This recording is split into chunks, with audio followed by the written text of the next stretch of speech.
Question number 1 देखते हैं। इसमें बोल रहा है कि जो 1857 का जो रिवोल्ट था उनमें से इसमें से कौन सा सही है।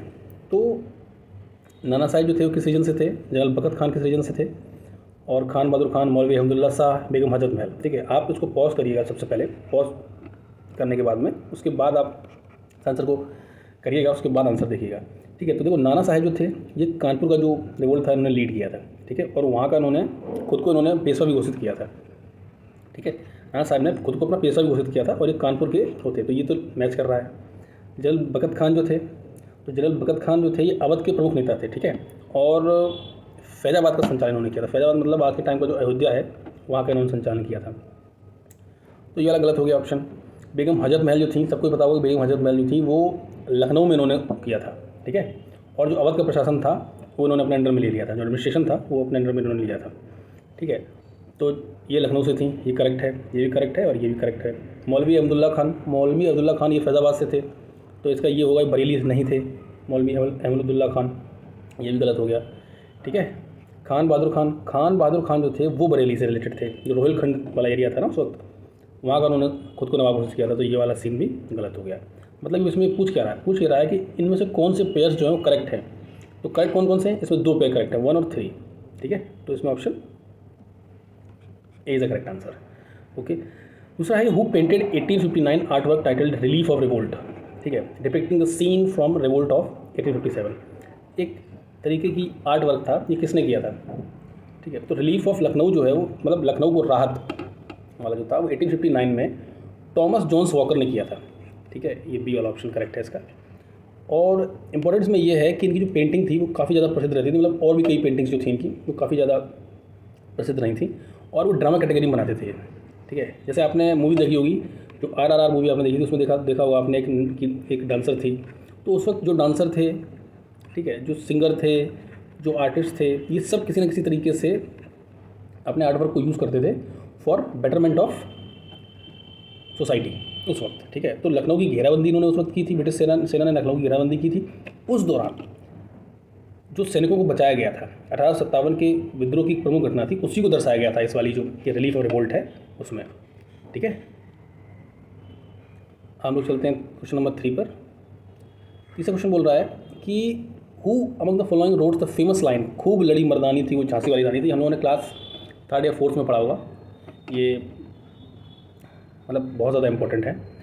तो ये जो पंक्ति है ये मतलब 1857 का ही जो रिवोल्ट था उसके ऊपर बनाई गई थी। तो सुभद्रा कुमारी चौहान जो थी उन्होंने इस को लिखा था, और ये भी एक मतलब राष्ट्रवादी मतलब ये नेशनलिस्ट कवि थी एक टाइप की। ठीक है, तो ये चीज़ थी। उसके साथ साथ हम लोग चलते हैं नेक्स्ट क्वेश्चन पे, क्वेश्चन नंबर 4 पे। इसे बोल रहा है कि ऐसे क्या क्या रीजन्स थे जो 1857 का जो युद्ध था वो हुआ था। तो देखो इमीडिएट रीजन जो थे वो तो आप जानते हो कि इमीडिएट रीजन जो थे वो जो कार्टून्स थे उनमें चर्बी का भरना था।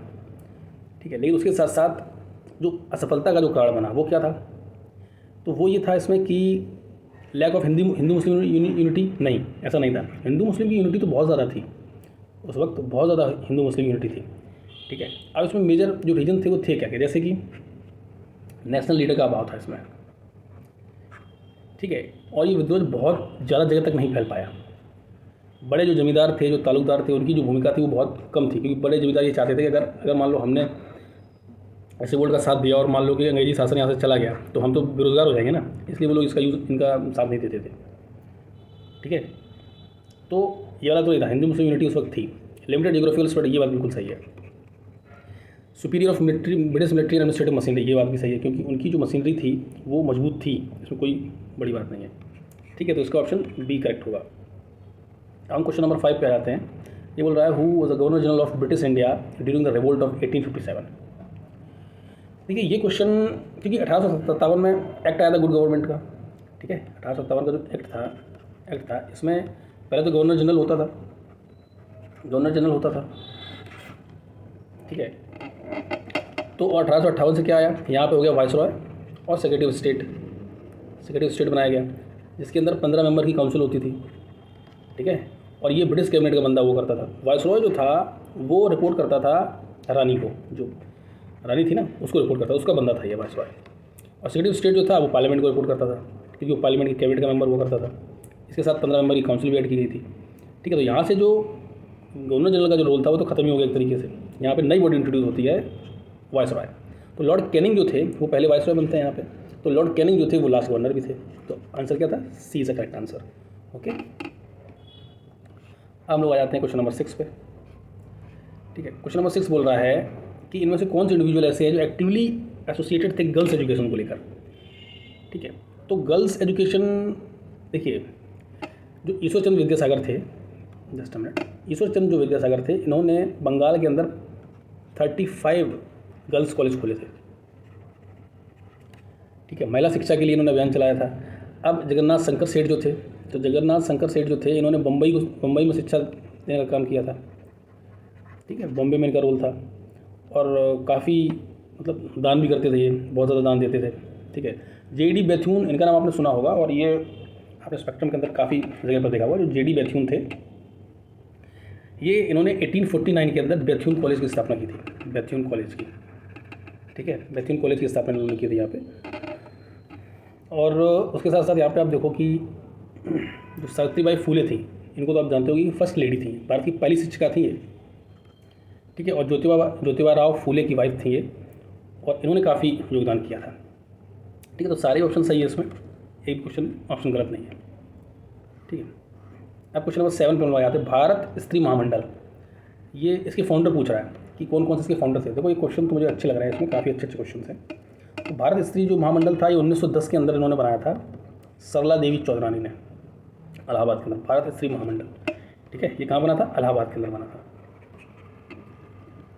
लेडीज़ सोशल कॉन्फ्रेंस जो था, ये रमाबाई रानडे ने बनाया था, ये भी सही है। ये इन्होंने कब बनाया था? ये 1904 के अंदर बनाया था। ठीक है, आर्य महिला समाज, ये पंडिता रमाबाई ने बनाया था, इसको एनी बेसेंट नहीं बनाया था। एनी बेसेंट कब रही थी कांग्रेस की अध्यक्ष? 1917 में रही थी। उसके बाद दूसरी लेडी जो थी वो कौन सी थी? वो थी आपकी बिहार की लीडर थी, बिहार से थी, सरोजिनी नायडू। 1925 के अंदर ये इन्होंने जो है कांग्रेस के सेशन को ऐड किया था। ठीक है, तो ये अलग गलत है। आर्य महिला जो आर्य समाज थी, इनको भी पंडिता रमाबाई ने बनाया था। भारत जो ये लेडीज़ सोशल कॉन्फ्रेंस था, इसको भी जो है पंडिता रमाबाई ने ही बनाया था। ठीक है, रमाबाई रानडे ने बनाया था इनको भी। ठीक है, तो आर्य महिला समाज पंडिता रमाबाई सरस्वती ने बनाया था इसको। ठीक है, पंडिता रमाबाई सरस्वती ने बनाया था। ये कब बना था? 1882 के अंदर बनाई है। All India women's Congress AWC जो था, ये 1927 के अंदर बना था। ये मार्गरेट कजिन्स ने बनाया था, ये वाला भी सही ऑप्शन है। तो इसका क्या हो जाएगा? इसका सी हो जाएगा, क्योंकि तीनों ऑप्शन तो सही हैं। जो आर्य महिला समाज है, ये किसने बनाया है? ये बनाया है आपकी पंडिता रमाबाई, ये रमाबाई ने बनाया। ठीक है, चलिए अब हम लोग आ जाते हैं क्वेश्चन नंबर 8 पे। विद्यासागर के बारे में पूछ रहा है। तो विद्यासागर जो थे, जस्ट अ मिनट, विद्यासागर जो थे, he was a crusader against child marriage and polygamy. तो ये बात सही है। ठीक है, देखो ईश्वर चंद्र विद्यासागर जो थे वो सोशल एक्टिविस्ट थे और भारत परंपराओं को जो पश्चिमी उदार विचारों के साथ इनका जोड़ने का काम था। ठीक है, जो वेस्टर्न एजुकेशन थी उसके साथ भी ये जोड़ना चाहते थे, इंडिया का जो कस्टम्स थे उनको। ठीक है, और ये 1850 के अंदर संस्कृत कॉलेज था, उसके ये प्रिंसिपल बने थे और पहले नॉन ब्राह्मण थे ये ईश्वरचंद्र विद्यासागर। कब बने थे? 1850 के अंदर। ठीक, तो पहला ऑप्शन तो ये सही है कि हाँ। दूसरा क्या है? Sanskrit college principal, he open the institution of non Brahmin and introduce the western thoughts of break traditional monopoly of knowledge. तो ये बात भी सही है, चुके हैं, option C is correct answer. ठीक है, अब आ जाइए क्वेश्चन नंबर 9 पे। क्वेश्चन नंबर 9 क्या बोल रहा है? क्वेश्चन नंबर 9 बोल रहा है कि home the flowing publish journal निराश्रित हिंद नागरिक। ठीक है, क्वेश्चन नंबर 9 बोला है निराश्रित हिंद नागरिक।